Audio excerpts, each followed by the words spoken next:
બાકી તો આ મોબાઈલે મારી નાખ્યા જે હોય આમાં મેળામાં હું તો જોઉં છું આમ ક્યાં ગયો મારો મોબાઈલ છે તો ખરો ઉલાળી નથી ને આમ જ કરતા હોય ખૂટિયારે ભટકે સોરી સોરી ખૂટ્યો છે તારો બાપુ આખી તો ઉઘાડ ક્યાં ખબ ખબ હાલ્યો જા અને હકીકત આ માણા ફરે જ છે આમાં માણા જોઈ લે ને પછી હો ને મુખે વૈયા જાય છે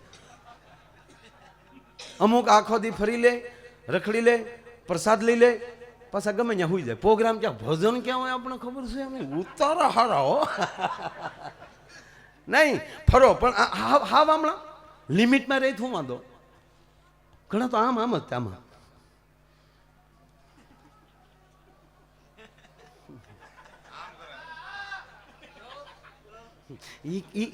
શું હોય છે આમ ત્રાવો દઈ જતો એક જણો 15મા માળે રહેતો હતો ના એના એપાર્ટમેન્ટમાં ગયો એટલે લીફ આવી દરવાજો ખુલ્યો પણ ધ્યાન આમાં દરવાજા લિફ્ટની અંદર વહી ગયો 15મા માળનું બટન દબાવી દીધું લીફ ઉપડી પાછું આમાં હવે પછી રસ્તે કોકે તો રોકી હોય ને 5મા માળે લીફ અટકી ગઈ દરવાજો ખુલી ગયો જોયા વગર આમાં જોતો સીધો વહી ગયો એને એમ કે હું 15મા માળે પગી ગયો એના કાયમના ક્રમ પ્રમાણે એની લિફ્ટથી ડાબા હાથમાં પહેલો જ ફ્લેટ એનો એટલે સીધો ડોરવેલ દબાયો પણ આમ કરતા ટણીંગ અંદરથી આવ્યા દરવાજો ખોલ્યો એ આમ કરતા દરવાજો ખોલ્યો કોણ અંદર આવ્યો મારો ભોજ્યો ભાઈ જાણે ઓલે વળે આમ કરતો સોફે બેસી ગયો ઓલા બેને ત્યાં આમ કરતા પાણી લઈ આવ્યા ઓલે આમ કરતા પાણી લઈ લીધું પાણી પી લીધું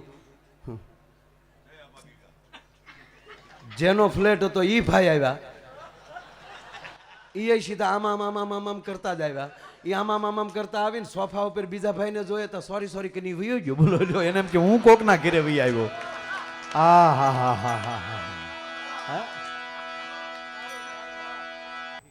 અહીંયા ઠાવકું હારું બોલવાનું અને હું તો તમને કહું ઘરે હારું જ બોલવાનું ઘરના ભલે ગમે એમ કે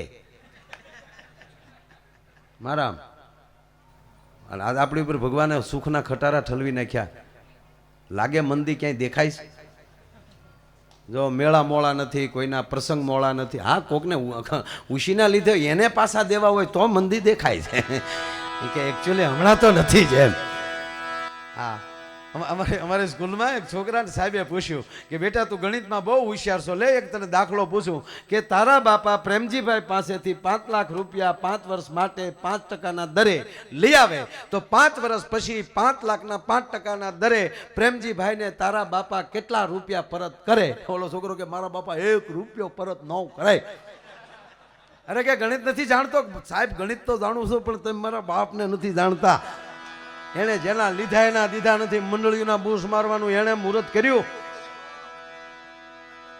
નહીં જાણવું આ મેળામાં જાણવા મળે છે ભાઈ આ મેળો એક જાણનો મેળો છે શબ્દને જાણવા મળે છે સૂર જાણવા મળે છે પૂજ્ય નારાયણ બાપુથી લઈ કાનદાસ બાપુથી લઈ અને પ્રાણભાઈ સુધી તમે વ્યા જાઓ સાહેબ આ મેળો ગાનતો આવે છે અને આજ એની પરંપરા હજી સાંભળજો વર્ષોથી હાલી આવે છે અને કેટલું માણા એ તો તમે જુઓ આંકડો જ ન આવે કે તમે ક્યાં ભાગેલા કીર્તિભાઈ ન્યા તો જાઓ હા મને ખબર છે આ મંડળ અમારું એવું છે સાહેબ 200 કિલોમીટર સુધી અમારો પ્રોગ્રામ મૂકતા નથી હા તાળીઓથી વધાવો હકીકત છે એ કહેવું પડે ને મારા ભાઈ હા તાળીઓ પડી જાય તમે તારા કીર્તિભાઈ પાસે બેહવા જાય એમ ન માનતા કે હું મારી પાસે વ્યા જાય છે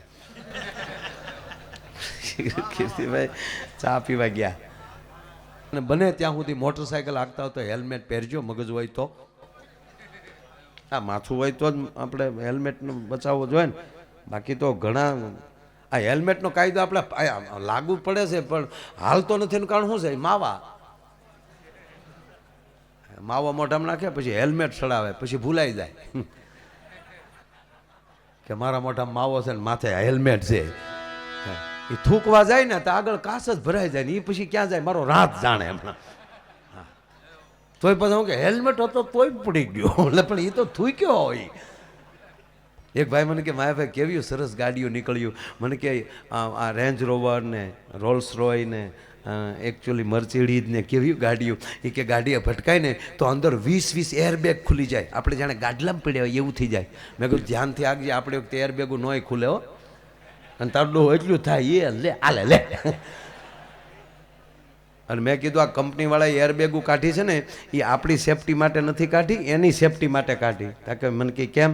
મેં કીધું કંપનીવાળાએ નક્કી કર્યું કે આ મોંઘી કારું જે લે એ હપ્તા દીધા વગરનો મરી ન જવો જોઈએ એટલે આ રાખ્યું છે બધું. હં પણ કહેવા ગયો તમારી એરબેગ તમારું ભજન હોવું જોઈએ. તમારે હવા હે નહીં સાહેબ.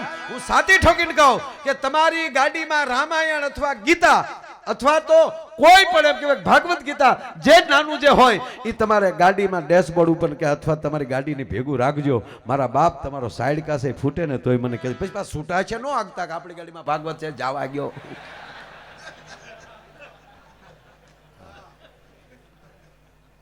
અમારે એક જગ્યાએ કહેવાય ગયું તો એક જણો આમ હાથમાં પાટો નાવ્યો. મેં કીધું હું છું? પડ્યો. મેં કીધું પણ કેમ કરતા? તમે નથી કીધું ખિસ્સામાં રામાયણ હોય તો હાલજો. મોઢામાં? મને કે મોઢામાં દીવ ગયેલો હતો. મેં કીધું ધ્યાન રાખો તો. મને કે ભગવાનની મરજી હોય એવું થાય. હું ભગવાને કીધું તું તારું બાપ કોથળી પીને ગાડીઓ વાગજો? ના, બધું ભગવાન નથી કહેતો, અડધું આપણે કરવાનું છે ભાઈ. હા, બધું ભગવાન નથી કહેતા આપણે. નગર એક ભાઈ ગુજરી ગયા, આખું ગામ રોતું રોતું ગયું. ન્યા ગયા બધા સાનાય રહી ગયા અને ઓલો પોણો બળી ગયો. પોણો બળ્યો ને એક ભાઈ આવ્યો. એક ભાઈ આવીને મળ્યો રોવા, હોય મારે હોય બાપલ્યા ભારે થઈ. ઓલા ગામના ઊભા થઈ ગયા કે આપણા ગામનો નથી, એના હગા ભાઈઓ સાના રહી ગયા. આ પિત્તળ આવ્યું કોણ? એ ભાઈ એ વડીલ ક્યાંનો છો? તો કે મારો મિત્ર હતો. આ કે ભાઈ તારો મિત્ર હતો એ બરાબર, પણ હવે એનો પરિવાર સાનો રહી ગયો. તમે સાના રહી જાઓ મારા ભાઈ, અને જે થાવુંથી થઈ ગયું પરમાત્માની જે મરજી હોય એમ થાય. અરે કે મારે 5000 રૂપિયા એની પહેલી ઉછીના લીધા મારે દેવા. તક એને પરિવારને આપી જાય, પરિવારને નહીં મારે એને દેવા થાય. તક તો ભેળો કોઈ આંબીજા જાજો નહીં આઘો પગ્યો હોય.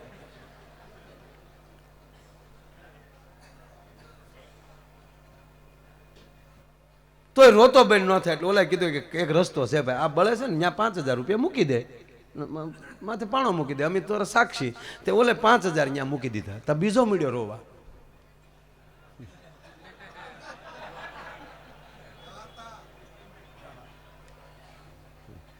એટલે તું શું કામ રોવા મળ્યો? કે મારે એને 1000 દેવાના હતા. તો તું દઈ દે. તો ઓલો મારા દીકરા 6000 નો ચેક લખ્યો અને 5000 ખિસ્સામાં નાખીને ગીરવી આવ્યું. બોલો હવે મહાણાજીને જે હલા કરી લેતા હોય એને મારો નાથે ન બચાવે મારા વાલા.